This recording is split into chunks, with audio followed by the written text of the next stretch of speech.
I've played hard to get out of advice from my friends. Yes, I've played hard to get in the past. The hunt is better than the catch. Sometimes it's worth it and sometimes it's not. I've never played hard to get. If you've been in the dating game long enough, you've either come across someone playing hard to get, or you've been guilty of it yourself. How long do we wait to text someone back? Who should make the first move? Some people are thrilled by the chase, but for others, it's a major turnoff. Are we simply drawn to something we can't have, or is there more to it? Should we play hard to get?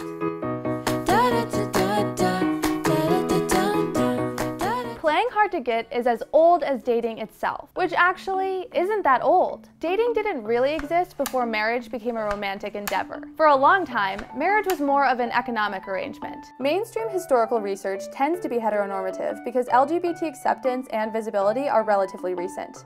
But the hard-to-get phenomenon happens across the gender and sexuality spectrum. Probably for all of human history, there's a long-standing recognition that marriage has an economic function. But when that started to change, the concept of playing hard to get was born. Now, in the era of dating, which starts for middle-class people around 1915 or 1916, we first see college-educated women, middle-class women, going out and meeting men on their own. When women suddenly had control over their romantic lives, the idea of playing hard to get started to gain popularity. In fact, advice columns at the turn of the century started advocating for it. In the wake of that shift are new kinds of advice for young women in particular, saying that they have to not seem too easily available. Young men won't be interested in them if they don't feel like there are all these hurdles they have to cross to get time with them. Whereas just a few years earlier, the advice had always said, you know, to be sincere and to be straightforward and open and try to give a suitor a sense of your personality. By the 1920s, all the books are like, oh, you have to seem really unavailable and make it seem difficult to get, it becomes all about trickery. While finding a partner became more about love than a dowry, the idea of supply and demand in dating still prevailed. There starts to be this acute sense that if you're available all the time, when someone asks you out, your time doesn't seem especially valuable. By playing hard to get, you make it seem like demand for your product is high. In this case, the product is actually you, and there's only one available. When a product is in high demand but low in availability, it makes consumers want it even more.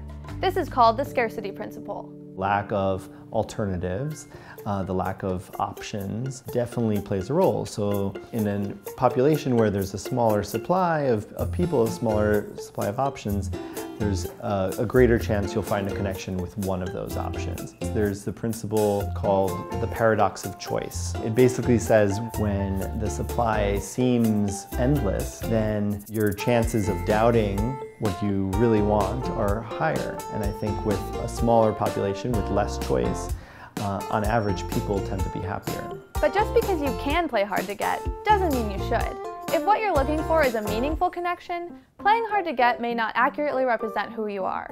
And that's a pretty important part of having a loving relationship.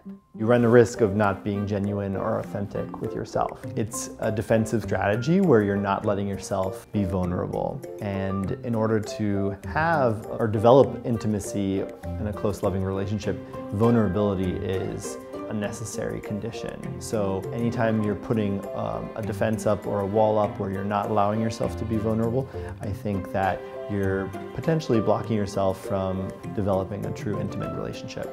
Playing hard to get might be fun and effective in the dating game, but if you're aiming for something lasting, try just being yourself. It could be the easiest strategy of them all.